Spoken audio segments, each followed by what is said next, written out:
हर आदमी तो बड़ा नहीं बनेगा, चाहे वो कितना भी सुन ले, कितना भी ट्रेनिंग अटेंड कर ले, कितनी भी किताबें पढ़ ले, आप उसे कितना भी समझा दे, कितने भी ट्रेनर बुला दे, हर आदमी कामयाब नहीं बनेगा, ये भी सच है। लेकिन जो आदमी कामयाब बनेगा वो आखिर कौन होता है, यही जानिए। वो आदमी वो होता है जो मानना शुरू करता है अपने बारे में बढ़िया बातें। चाहे वो गरीब पैदा हुआ हो, किधर से भी उठ के आया हो, लेकिन वो मानता है कि यार मैं आदमी खतरनाक हूं और बड़ा करूंगा। वो मानता है कि अगर मुझे कोई मौका मिल गया है तो अब कुछ भी हो जाए मैं नाकामयाब नहीं होऊंगा। अगर दुनिया में एक आदमी कामयाब ईश्वर किसी को बनाएगा तो भैया वो एक आदमी मैं हूं, मैं कामयाब बनाया जाऊंगा। राइट, उसको ये विश्वास होता है कि अगर आप पूरी दुनिया में एक आदमी को भी कामयाब बनाना हो और पूरी दुनिया में अब कोई और कामयाब नहीं बन सकता और इस धंधे में सिर्फ एक आदमी कामयाब होगा तो मैं हूं। तुम्हारा 1 घंटा भी इधर उधर तुम बर्बाद कर रहे हो ना बेटा, आप मान लीजिए इतना लिमिटेड टाइम में बहुत सारी चीजें करनी है, प्लीज समय बर्बाद मत करना। कोई बच्चा पूछता है सर बेस्ट टाइम टेबल क्या है? बेस्ट टाइम टेबल वही है जब आप अपना टाइम वेस्ट नहीं कर रहे, जब आपको लगे कि भाई मैंने जितना पढ़ सकता था मैंने पढ़ लिया, समय बिना बर्बाद किए जाकर के सो जाओ या खेल लो या टीवी देख लो, जो करना कर लो, लेकिन प्लीज पढ़ाई आपके लिए अभी प्रायोरिटी होनी चाहिए। 9 घंटे सर रोज कैसे पढ़ेंगे? हम तो सर पूरे हफ्ते में 9 घंटे नहीं पढ़ते। अब मैं तुमको बताता हूँ कैसे। मान लेते हैं तुम सुबह उठते हो 8 बजे, हो सकता हो कोई 7 बजे उठता हो सकता कोई 10 बजे उठता हो, अपने हिसाब से। और रात में सोते हो 12 बजे। मैं ये मान के चल रहा हूँ तुम 8 आवर की स्लीप लेते हो, तो अपनी 8 आवर की स्लीप कभी भी बना लेना। 10 बजे सो के 6 बजे उठ जाना, 12 बजे सो के 8 बजे से। बचे हुए दिन को ऐसे 4-4 घंटे के गैप में तोड़ देना आपने। मान लेते हैं तुम 8 बजे उठे तो अगला 4 घंटा 12, फिर 4, फिर 8, फिर 12। सुबह उठते ही क्या होता है, ब्रश किया, ब्रेकफास्ट किया, थोड़ा सा बॉडी ऐसे फॉर्म में आ रही होती है, तो सुबह उठते 4 घंटे में से सिर्फ 2 घंटे पढ़ना। अगला जो पहर मिल रहा है उसमें 4 में से 2.5 घंटे, क्योंकि अब आप फ्लो में आ चुके हैं, अब इतना ज्यादा पढ़ लिया, थोड़ा ब्रेक चाहिए। अगले 4 घंटे में सिर्फ 2 घंटे रखा है, लास्ट के 4 घंटे में फिर 2.5 घंटे। This is how you are going to study 9 hour every day. दाढ़ी मोछाने के बाद बहुत खराब लगता होगा जब दाढ़ी बनाने के लिए पैसा पिताजी से लेना पड़ता है। पढ़ा लिखा बेटा बेरोजगार अनपढ़ बाप से जब पैसा मांगता है तो ये बहुत खराब बात। इसलिए जितना जल्दी हो नौकरी ले लीजिए। और स्पेशली मैं लड़कों से बोल रहा हूं, अगर तुम सक्सेसफुल नहीं हो, जीवन का सत्य मैं बता देता हूं, कुछ सालों में ना तुम्हारे पेरेंट्स तुम्हारी इज्जत करेंगे, ना सोसाइटी इज्जत करेगी, ना कोई लड़की इज्जत करेगी। फिर फर्क नहीं पड़ता कि वो लड़की कौन है और तुम्हारे पेरेंट्स कितने अच्छे हैं, उससे फर्क नहीं पड़ता। If you are not successful, this is the dark reality of life. जो बच्चे तैयारी करने आते हैं उन्हें 3 सलाह क्या दोगे आप? सबसे पहले आपको डिस्ट्रैक्शन से बचना है। दूसरा, टारगेटेड तैयारी करनी है, यानी कि वो पढ़ना है जो एग्जाम्स में आते हैं, वो सब नहीं जो आपका मन करता है। और तीसरा, कंसिस्टेंट रहना है, सिर्फ कंसिस्टेंट, मतलब रेगुलर बेसिस पे 7-8 घंटे पढ़ो। आज नहीं पढ़ पाए कोई बात नहीं, तबीयत खराब है कोई बात नहीं, फिर शुरुआत हो जाओ। यानी कि एक जो होता है कि नहीं अब मन नहीं कर रहा है, अब गम में डूबे हुए हैं, आज डिप्रेशन है, फ्रस्ट्रेशन है, कोई कुछ नहीं देखता, सब आपका सक्सेस देखता है। इसीलिए कंसिस्टेंट तरीके से आप मेहनत करिए और डिस्ट्रैक्शन फ्री होना चाहिए। अपने आप को फोकस करने की आदत लगा ली है। देखो बहुत दिक्कत आएगी, मैं फिर बोल रहा हूँ, मैंने इन चीज को फॉलो करा है, मैंने इस चीज को 21 दिन के चैलेंज को कवर करा है। मेरे को पता है ऐसे हाथ कांप रहे होते हैं कि भाई कहीं से फोन मिल जाए, कहीं से कुछ मिल जाए। बैठे रहना, मान लो तुम्हें पढ़ने का मन भी नहीं कर रहा, तब भी बैठे रहना कि भैया मेरे को 3 घंटे खत्म करने तो खत्म करने हैं। तुम अपने आप देखोगे कि जब तुम्हें कुछ आसपास दिखेगा ही नहीं, कोई फोन नहीं है, कोई टैबलेट नहीं है, तो तुम अपने आप सोचोगे टाइम वेस्ट क्यों करूं, पढ़ाई शुरू कर देते। जब तुम्हें आसपास बुक्स ही दिख रही है तो अपना एनवायरमेंट इस तरह का बना लेना, ठीक है मेरी जान। अगर आज तुम ये 21 दिन का चैलेंज कवर कर रहे हो ना, शुरू कर रहे हो, नीचे कमेंट कर देना हाँ भैया आज मैं स्टार्ट कर रहा हूँ। और 21 दिन बाद ना अगर तुमने कवर कर लिया, जो तुम में से अगर 100 बच्चे वीडियो को देख रहे हैं, 5 बच्चे भी कवर नहीं कर पाएंगे, मेरे को पूरा पता है। और अगर तुम कवर कर लिया ना, तुम वो क्रीम बच्चे निकलोगे, तुम वो टॉपर बच्चे निकलोगे जो पूरी भीड़ से अलग है। प्रैक्टिस का बहुत बड़ा खेल है, प्रैक्टिस से बड़े बड़े पहाड़ हिट गए। मैं एक कहानी सुना रहा था उस दिन भी किसी को, पाब्लो पिकासो की। पाब्लो पिकासो दुनिया के सर्वश्रेष्ठ पेंटर हुए। पाब्लो पिकासो न्यूयॉर्क में एक स्ट्रीट में घूम रहे थे तो एक लेडी उनसे टकराई। वो लेडी ने पहचान लिया, यू आर पाब्लो पिकासो, मैंने आपको पहचान लिया। भागी भागी गई, एक पेपर लेके आई और पाब्लो के हाथ में दिया, सर आप एक बहुत बड़े पेंटर हैं, can you draw something for me. उसने एक पेपर लिया, एक पेंसिल लिया और कुछ स्केच ड्रॉ किया उस लेडी के हाथ में। 30 सेकंड में पलट के दिया। उसने बोला, lady this is for you, it's a painting worth 50 lakh. Lady को तो विश्वास ही नहीं हुआ कि how a person paint a painting in just 30 seconds. What's the piece?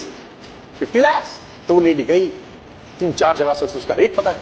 उसने बोला it's a Pablo Picasso painting ma'am. उसने बोला yes it's a Pablo Picasso painting. कितने का खरीदोगे? मैडम कम से कम 50 लाख रुपए हम आपके दे सकते हैं। Reading a shock my dear. तो पता किया पाब्लो पिकासो कहाँ है, ढूंढते ढूंढते पाब्लो पिकासो के पास पहुंची। सर आपने मुझे पहचाना, मैं वही लेडी हूँ, मैं आपको मिली थी, आपने मेरे लिए एक पेंटिंग ड्रॉ करी थी, 30 सेकंड में 50 लाख रुपए की। 50 लाख की है सर। उसने बोला यस आई नो, मैंने बनाई है। उसने बोला सर मैं सीखना चाहती हूँ 30 सेकंड में 50 लाख की पेंटिंग कैसे बनाई। पाब्लो ने कहा लुक मैम, जो पेंटिंग आपने 30 सेकंड में 50 लाख की बनी हुई देखी, उसको बनाने के लिए मुझे 30 साल। आज जैसे आप मान लीजिए मिडिल क्लास के हैं और आप राजनीति में जाना चाहते हैं, आपको 20 साल लगेगा अपना सोशल स्टेटस पैदा करने में, पर आपकी रैंक आ गई 10th रैंक इन IAS, पूरा मोहल्ला माला लेके खड़ा है, पूरा शहर आपके भजन गा रहा है कि भैया बहुत अच्छे हैं, एक बार हमारे मुंह पे थूक दिया था इन्होंने। लोग बोलते हैं डर के पढ़ना गलत है, हमें नहीं लगता। गिरने का डर होता है, इसको फियर ऑफ फॉलिंग कहते हैं। बहुत इंपॉर्टेंट होता है इंसान के लिए। जब इंसान को डर लगे कुछ नहीं करेंगे तो क्या होगा हमारा जीवन में। सिंपल सी बात है, जितना आप जीवन में घिसोगे उतना आप चमकोगे। अगर ये 4 लाइनें सुन ली तो रात भर पढ़ाई करोगे तुम। मुश्किलों को आसान कर सकता है तू, मुश्किलों को आसान कर सकता है तू, तूफान में भी उड़ान भर सकता है तू। ये कर, मुश्किलों को आसान कर सकता है तू, तूफानों में भी उड़ान भर सकता है तू। मंजिलों की डगर में उम्मीद मत हारो, मंजिलों की डगर में उम्मीद मत हारो, बेजान सी उम्मीद में जान भर सकता है। रत्ती भर भी परेशानी नहीं है। जो आज आप सोच रहे हो कि हाँ वो मेरा फ़ोन क्यों नहीं उठा रहा है, हाँ वो मेरे मैसेज का रिप्लाई क्यों नहीं कर रही है, यार फ़र्क नहीं पड़ता है। डोंट वरी, ये सब के सब वापस आएंगे। ये पलट के आपकी कॉन्टैक्ट लिस्ट में फिर आ जाएंगे, देखना। एक एग्ज़ाम निकालने की बात है। जिस एग्ज़ाम को निकालने का आपने सपना देखा है ना, जो संकल्प आपने लिया है कि मुझे ईमानदार, सफल, सच्चा सिविल सर्वेंट ऑफिसर बनना है, अरे उतनी तो ये सपना देखने की इनकी हैसियत भी नहीं है। ये जो माया जाल है, जिन लोगों के साथ आप फंसे हो, जहां समय बर्बाद कर रहे हो, जहां आप मैसेज किए जा रहे हो, प्लीज यार रिप्लाई कर दो, प्लीज एक रिप्लाई प्लीज। डबल टिक नहीं हो रहा है यार, डबल टिक हो गया, सीन रिप्लाई नहीं आ रहा। उसके जीवन में आपकी वो वैल्यू नहीं है। कब समझेंगे आप? अपनी इज्जत करना सीखिए। मैंने ये मिस्टेक्स की है लाइफ में, और ये करके मैंने सिर्फ ये जाना कि इसमें मैंने समय भी खोया, इमोशन भी खोए, और अपना बहुत ही कीमती एनर्जी भी खोया। Focus your energy on the right thing. मैं यहाँ ये कहने नहीं आया यूपीएससी की तैयारी कर ले। मैं वो इंसान नहीं है जो बोलेगा यूपीएससी की तैयारी कर। ना भाई, वो सर लोग भले ही बोले, मैं नहीं बोलेगा यूपीएससी की तैयारी कर, पीएससी की तैयारी कर, ये कर वो कर। मैं बस एक चीज बोलेगा, जो कर बेशुमार कर, जो कर। बेटा दूर रहना इन चीजों से, ये निब्बा निब्बी का खेल बाद में, अभी कैरियर को संभालो। और अभी ऐसी हर चीज से दूर रहना है तुझे जो तुझे ट्रिगर करे। ट्रिगर करने का मतलब मेंटली डिस्टर्ब करे या इमोशनली डाइवर्ट करे, जिसकी वजह से हुआ ये कि तू मतलब 3-4 घंटे तूने इस मोमेंट को जिया और 3 दिन तक वही मोमेंट तेरे दिमाग में बैठा रहा। क्लास में क्या चल रहा है पता नहीं। फोन छोड़ दो, लिटरली बता रहा हूँ, खत्म हो जाओगे। ठीक है, एक पॉइंट पर रियलाइज करो कि तुम कर क्या रहे हो अपनी जिंदगी के साथ। मतलब सोने के लिए भी फोन चाहिए, मेरे को भी चाहिए एक्चुअली में, सच बता, तभी तो डाउट आया। मैं एक्चुअली में, मेरे को देखना पसंद नहीं है, मेरे को सुनना पसंद है। भले एफएम चल रहा हो, कुछ भी चल रहा हो, वो चलता है। जैसे कोई कह रहा है कि नोट्स बनाते समय चला लिया नोट, तो अगर आप सही में एडिक्टेड हो भी तो first of all switch to the better content. ये जो करियर को छोड़ एक दूसरे पर ध्यान दे रहे हो ना लाला, हाँ तुम्हारी बात कर रहा हूँ, सही बता रहा हूँ। एक दिन करियर से तो जाओगे और एक दूसरे के भी कभी ना हो पाओगे। लाला करियर बहुत जरूरी है, बना लो, तुम्हारे पराये भी तुम्हारे खास बन जाएंगे। लड़की तुम्हारे पीछे थोड़ी भागती कि आजा बर्बाद कर दूं, आजा बर्बाद कर दूं। तुम ही भागते हो कि मुझे बर्बाद कर दो, मुझे बर्बाद कर दो, तो कर देती। किसी ने क्या खूब लिखा है कि रखना भरोसा खुद पर, मन को कभी घबराने ना देना, और लाख मिलेंगे उंगली उठाने वाले, पर तुम अपने हौसले को डगमगाने ना देना। और हाँ, वक्त लगता है अक्सर ऊंचे मुकाम पाने में, इसलिए रखना नजर अपनी मंजिल पर, मन को भटकने ना देना। जो काम करो उसके पीछे डिफरेंस दो और अच्छा वाला दो। जैसे तुम कहो कि मैं साइंटिस्ट हूँ, इसमें लिखा है सिगरेट पीने से कैंसर होता है, तो मैं प्रयोग कर रहा हूँ कि हो रहा है कि नहीं हो रहा है। तो प्रजा तो जनता को लगे कि यार बड़ा एडवेंचरस आदमी है, तो यार रिसर्च कर रहा है लड़का, हम तो इसे नशेड़ी समझ रहे थे। मेरी माताजी ने एक बार मुझसे कहा था कि दुनिया का सबसे बड़ा अभिशाप गरीबी है। इससे आपके नात रिश्तेदार मुंह मोड़ लेते हैं, आपकी अच्छाइयों को लोग देखना छोड़ देते हैं। और अगर आपने पैसा कमा लिया है, अगर आपने नाम बना लिया है, आप में 4 अवगुण भी हैं, आप फोन नहीं उठा रहे, फिर भी लोग कहते हैं हमारा लड़का है। गरीबी में आपका कोई साथ नहीं देता। When you don't have money, when you don't have anything, then आपके साथ कोई नहीं है। पैसे से पावर आता है कि खुशी आती है?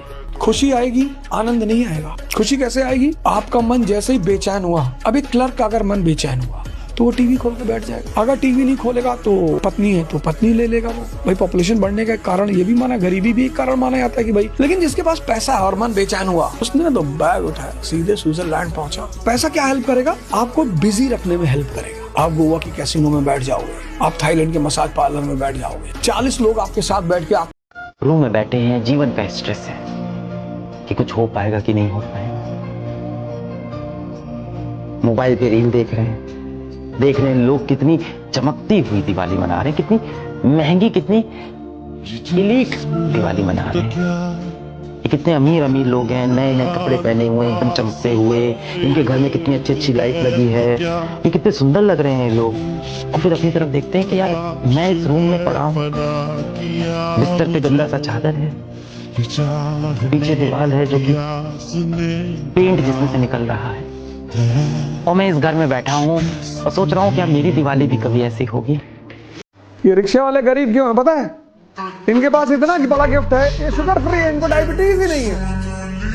कहते भैया हम गरीब। अरे गरीब तो वो है जो अरबों रुपया रख के मिठाई नहीं खा सकता। और जिस दिन ये एहसास रिक्शे वालों को हो जाए कि अबे अमीर तो हम हैं, 2 किलो चावल, 3 किलो मटन मिला के दबा गए और आधा किलो रसगुल्ला,